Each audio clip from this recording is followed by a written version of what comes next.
אני רוצה לומר תודה מיוחדת לאישה מיוחדת שבמשך תקופה ארוכה של כמעט חצי שנה החזיקה את הבית, אותי ואת עצמה כמו לביאה. אישה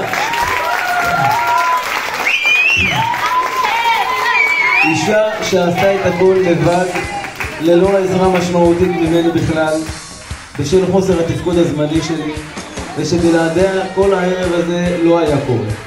על כל הטרחה, ההשקעה, המחשבה, התכנון וההוצאה לפועל, תודה רבה.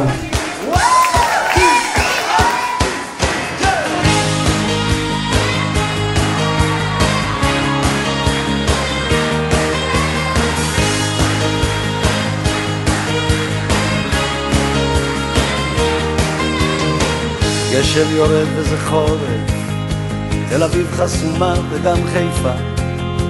שב ילד שב, אני אומר לך שב, ושנינו נוסעים בדרכי עפר. מביט מבעד לסגורים, יש לנו ארץ, למה עוד אחת?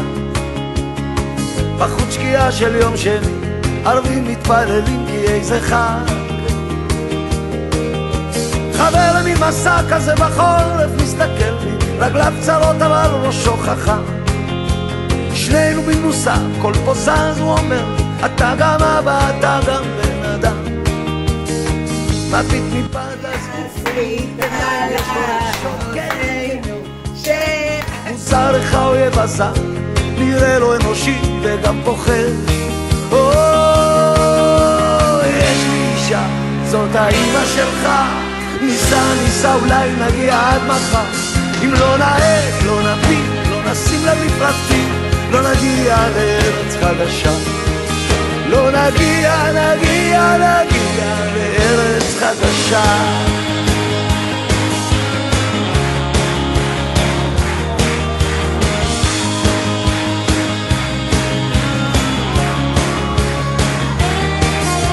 שתי כבשים עולות עליהם הדרך, לא נדרוס אותן, אנחנו לא דורסים. שב ילד שב, אני אומר לך שב, חלב בשפע זה עוד לא מרמיסים.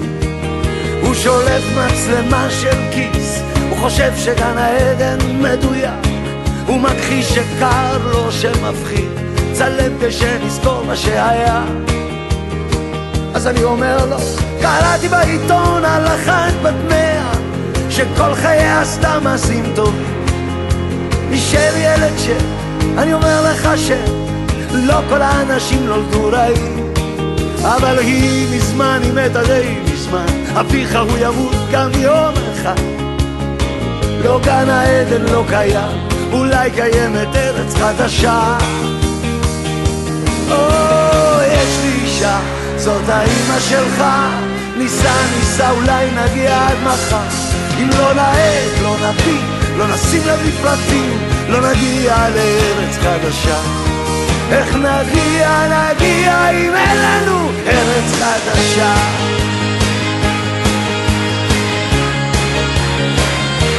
ארץ חדשה.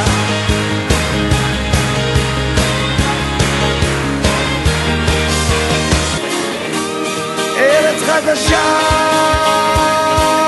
ארץ חדשה.